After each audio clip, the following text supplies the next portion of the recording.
Everyone talks about delegation like it's the magic solution scale in your business, but here's the truth.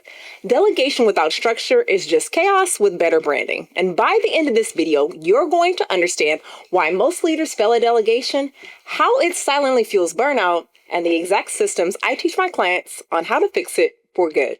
So when I started to try to delegate, I remember hearing all these people talk to me about, you should delegate this, you should delegate that. And what I realized was, okay, let me delegate my calendar or let me delegate my emails. But the problem is by the time I needed to delegate these things, I was causing myself to have stress and panic because it really uncovered a couple things. The first thing was this triangle of chaos, right? In order for you to delegate, you have to be organized. And most of us are not organized because we don't have the time. And in order to get more time, we really needed to delegate certain tasks. And so I was in this love triangle that I absolutely hated because I realized that I wasn't running the process or delegation correctly. And I realized that wasn't leadership, right? This triangle of chaos was causing me to have more anxiety about delegation because I really didn't have a process or a system in place to properly delegate. And so when you're trying to get out of that love triangle, you realize that most leaders who are starting off delegating fall into two categories. So the first one I'm going to call baby delegators, right? They just hand off every single thing just to survive. But here's the problem. When you hand off every single thing without proper systems or guidance, you're going to cause yourself to have even more anxiety and panic, which is completely the opposite of why we're delegating in the first place.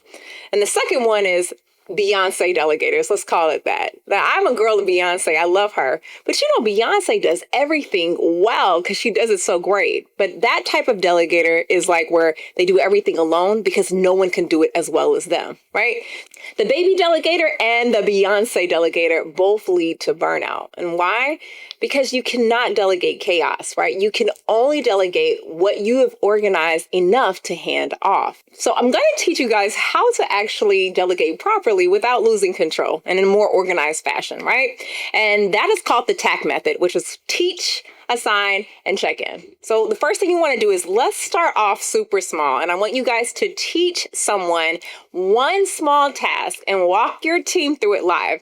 So let's just do a simple example. This could be you ordering lunch and you want your team to start ordering lunch for you.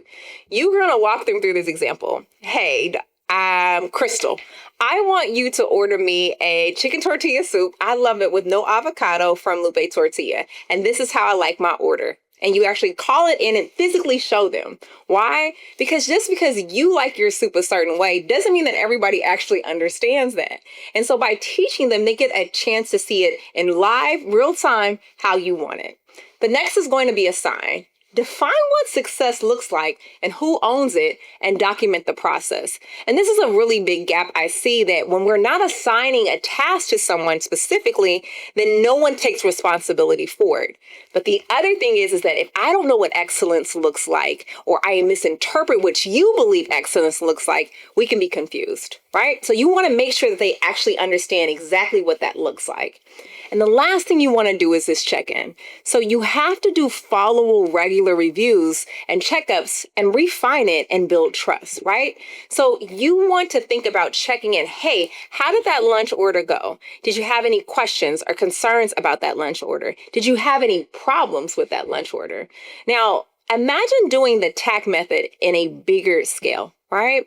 So if you think about the TAC method when you're trying to purchase plane tickets, right? And you want to have somebody delegate those responsibilities, or even in your job descriptions and roles where you want to hand off supply ordering.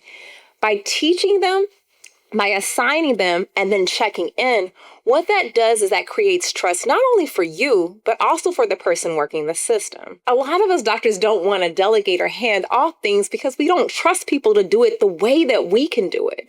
But in order for you to really grow, you've got to do a mindset shift, right? Because delegation, what it's going to do is it's going to expose the gaps. So it really is a mirror and it shows you exactly where the systems or the leadership need a lot more clarity.